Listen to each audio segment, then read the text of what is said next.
All right, let's do this one. Why do you think Hong Kongers are not willing to fight the same way Ukrainians are fighting? I think it's very different. I think that China um, did this through stealth in many ways. They did it slowly. They did it without, in a sense, anybody noticing. They did it while people were distracted by COVID. If you remember how brave Hong Kongers were in 2019, they were in the streets, they were demonstrating every day, they were risking arrest, they were risking everything. Everything was on the line. But then COVID destabilized that and took that out.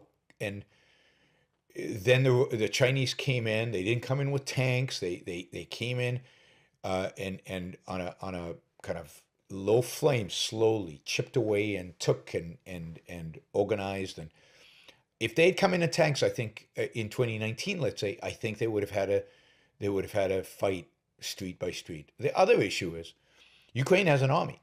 Ukrainians have Stinger missiles. They have Javelin missiles. They have anti-tank missiles from the UK, from other countries. They have real weapons. They have a military that's trained. Hong Kong does not have a military. I do think they would have had to chase them down through the alleys of Hong Kong if it was 2019. But in 2020, the opposition was not organized, and the Chinese just did it stealthily. It's very much like the way, not completely, but somewhat like the way that Russia took Crimea and got no opposition. China also used the fact that sadly there's a whole segment of Hong Kong that is primarily in the business community, unfortunately, that is very pragmatic and basically didn't want war and didn't want conflict with China. And they used the fact that there was a fifth column inside Hong Kong, primarily of the wealthy and businessmen who did not support the uprising, did not support the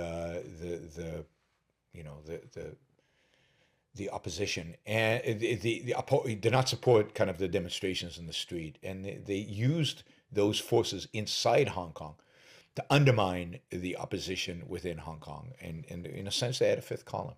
So the Hong Kongers never had a chance. But again, remember the spirit of 2019. Remember those street demonstrations. Remember the flash kind of demonstrations. They did it in different places. They surprised the security forces. They showed incredible bravery then.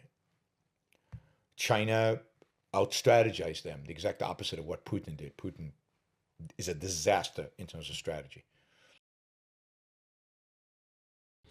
Thank you for listening or watching the Yaron Brooks Show. If you'd like to support the show, we make it as easy as possible for you to trade with me. You get value from listening. You get value from watching.